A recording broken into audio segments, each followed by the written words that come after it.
Young people today, especially in college, have been taught these BS beliefs like everybody's supposed to make you feel good, that if they say something you don't like and you're offended, that's their problem and they need to be corrected, as opposed to like, I need to make life on my terms. I need to grow. I need to expand. I don't need a trigger warning so that I don't react. I need to get rid of my triggers. That's my responsibility.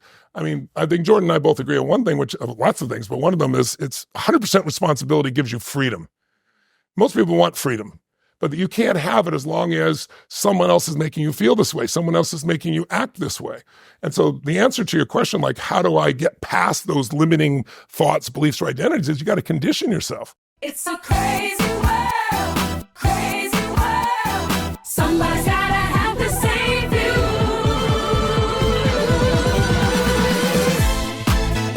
It's a crazy world. It's a crazy world. Somebody's gotta have to save you.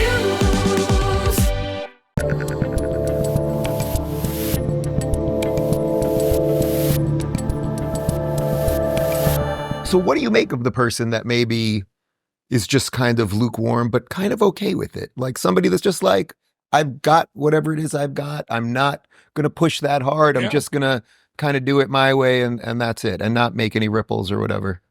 The oldest human story is, I'm sure you know, is the story of the hero, right? The hero's journey. And so if you analyze all the stories, it's been done, many scholars have done this, you see that's the story that stands out. And what that story starts out with is, take the Wizard of Oz, the simplistic one, right? Here's Dorothy. Her life is just fine. It's kind of black and white. It's kind of okay. It's kind of, she's got good people around, nothing wrong. And then she gets a call to adventure. The call to adventure doesn't sound like a call to adventure. It sounds like somebody in your family is diagnosed with a major disease, or you lose, COVID and they shut down your business, or you're in a position where all of a sudden, your relationship's breaking up. The call to adventure is something that wakes you up so you don't just settle, because the one thing I believe, there's two things that are laws of life. Everything in the universe grows or it dies, and everything contributes or eventually it's eliminated by evolution. Those aren't my laws, those are laws of life. So, and when people are happy is when they're growing. People say, what does it take to be happy? I said, the word is progress. Even if you don't achieve it, if you're making progress, you feel alive. After you achieve it, you feel good for how long? A week, a month, a year? Probably not a year, right? Because we're meant to keep growing. We're meant to keep expanding. So we get called eventually. Those people will be called. Now, not everybody takes the call. Some people fight the call. She kind of fought the call, tried to hang on. But then, circumstances rip her into a new environment. And when you go to that on this new adventure, it's full of uncertainty. That's why people avoid it. I'd rather deal with the devil I know than the devil I don't know. But that's where all your passion is found, in uncertainty. If you know what's going to happen, when it's going to happen, how it's going to happen, pretty soon you're bored silly. You're comfortable, but you're bored silly. You're not alive. So life tends to get something to wake us up. And then when you go on the journey, ironically, you meet new friends, right? You develop new mentors, and you get to the point of no return where you can't turn back. You've burned your boats and you have to go forward. And because of that, you go through ordeals, you go through battles. But you eventually slay the dragon and you come home the hero of your own life. And you can share something now because you've actually lived it. And then as soon as you get really comfortable, it happens again. Right. So that's an interesting notion that it then repeats itself throughout. That seems like an unmovable force in the universe too, the repetition. It's always calling us to grow. And when we grow, we have more to give. Like I'm going to be 65 shortly. Blows my mind. I started when I was 17 doing this. So it's like 48 years of experiences. At this point, I can do more with my pinky. I have so much experience. Not that I'm so smart. It's just patterns. If you spent that many years traveling, obsessed with what's the difference in people, I hope I found some differences by this point that are meaningful and that can work. And of course I have. So I can do more now. I can create more now because I grew. And there's nothing I'm teaching that I didn't, I wasn't like a genius. I figured out because I had problems that I had to solve, or I met somebody that was brilliant and I said, I don't want 10 years to figure that out. They took 10 years. Let me figure out what they're doing. Let me model them. Let me collapse decades into days if possible. And that's been kind of the moniker of my life. It's interesting because just as you were saying this, I think one of the things I'm most proud of in my life is that I've gotten to sit down with so many incredible people like you and integrate some of that into my life all the time. And then it helped me grow businesses and work with people who I love and do all these things. So it's real and it's true. And I guess it's just hard making people understand that you have that power. Well, I think you got to, if you wait for life to do it, that's one approach. Another way is to say, am I on the path or not? The path. What's the path? The path of progress. The path of progress is what's going to make you fulfilled and happy. Nothing else will. What you get won't do it. It'll get boring. But if you are growing, if you're feeling like you're becoming more, experiencing more, and because that you can give more, you're going to feel totally alive. But I look at it this way. I go, the first step to getting on the path, know if you're there, is, do you know what your driving desire is? Have you awoken your hunger for something? If you want to change your body, your mind, your emotions, your relationship, your business, your economics, whatever it is, you got to get hungry. You got to get crystal clear on a vision more than where you are now that would excite you and put you on fire. Then the second step is you got to tell the truth. You got to find and tell the truth. Meaning find the truth of what's kept you from doing this in the past. And there's only a few things. There's fear, right? Everybody has fear. There's limiting beliefs or a limiting story, like I've tried everything and nothing ever works. The minute you develop a belief, a sense of certainty about how life is, it limits you if it's a limiting belief.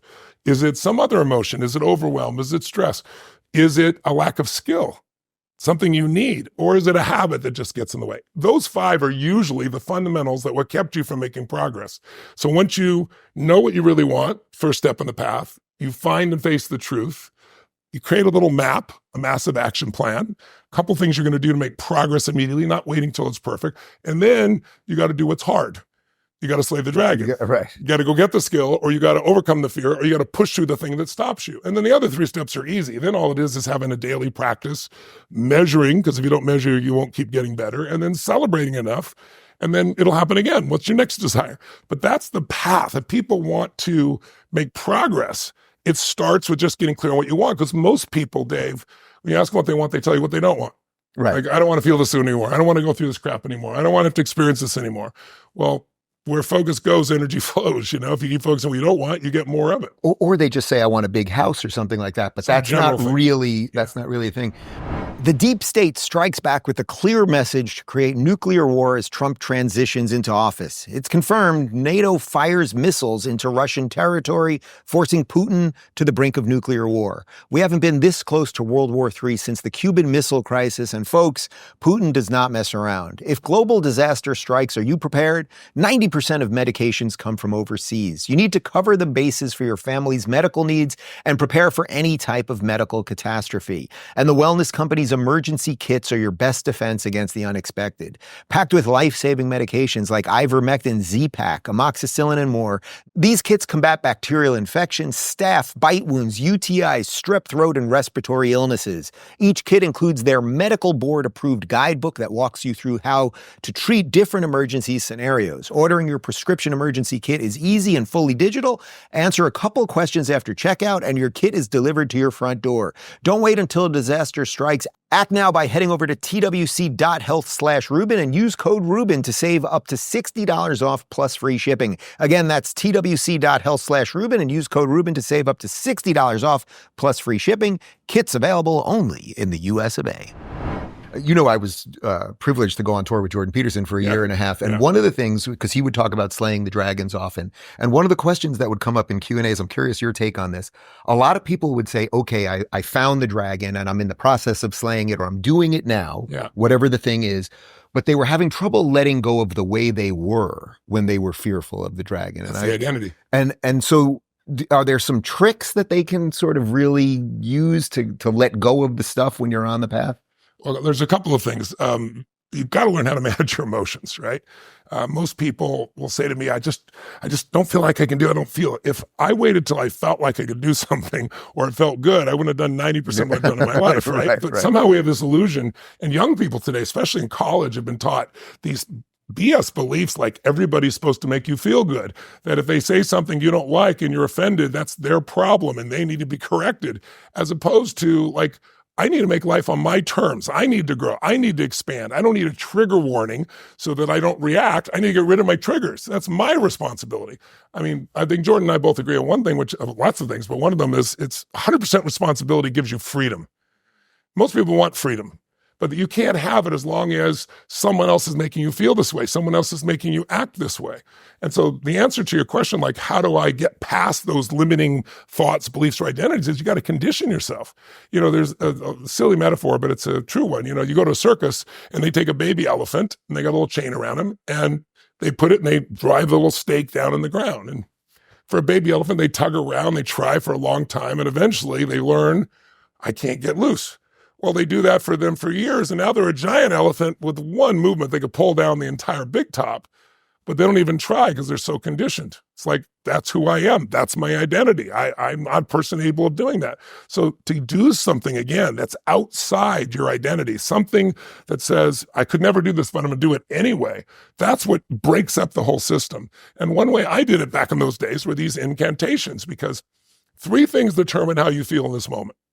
If you're listening right now at home and you're bored or you're excited or you're curious or whatever feeling you're having, number 1 is how you're using your body right now. If your body's like this or like this, and you're watching and you're listening, you're going to have a different experience than if your body's like this, if you're leaning forward like this. Anything you do with your body changes your biochemistry. So I show people what are the movements that actually change you into a state you feel good. If someone's depressed, what's their body like? If you see somebody depressed, where's their head? You're going to be slouched over. Slouched, where's their head? Where's their head? It's probably down and bobbling. like this. Breathing full or shallow, what would you say? Breathing full or shallow? Oh, shallow. Shallow. Talking loud or quiet? Oh, quiet, of course. Fast or slow? Probably talking slow. That's right. Yeah. How do you know that? Because you practice this shit at some point in your life. I guess I've done this a couple of We've times. all done this a few times. Yeah. But if you take that same person and you radically change their body, their shoulders back, you change the pace or the tempo of their voice, instantaneously their biochemistry changes. It's not a BS positive thinking element. So I start with the body. And the second thing that controls you is... Wait, I have to interrupt. I feel warm right now. Yes. I kid you not. I feel warm. It's not warm in this room, but just, I think that's an example of what you're talking about. What do you think you feel warm right now? Because I think you're emanating something that's very true and right, and it's having some sort of reaction in my body. I've had this a few times in interviews that I've done, or sometimes someone will say something deeply, deeply true, Yes. and it seems like the room shifts for me a little bit, and I'm fully having that right now. That's not You're BS. a very energetic person, so you would feel that for sure. That's really wonderful. The second part, think of it as a triangle. There's the physical body, putting yourself in the right physiology. What controls your whole life is what you focus on. Like, people don't experience life. They experience the life they focus on. What's wrong is always available. So is what's right.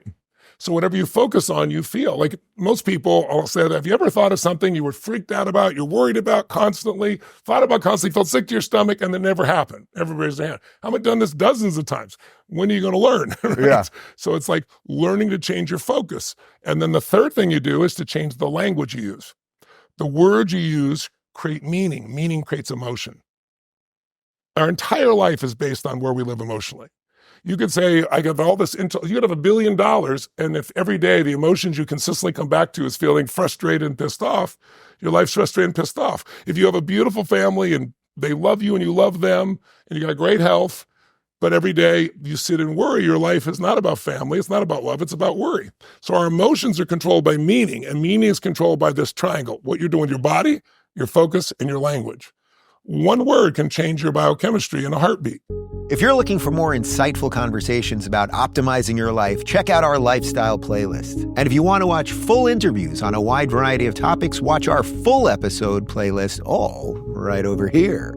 And to get notified of all future videos, be sure to subscribe and click the notification bell.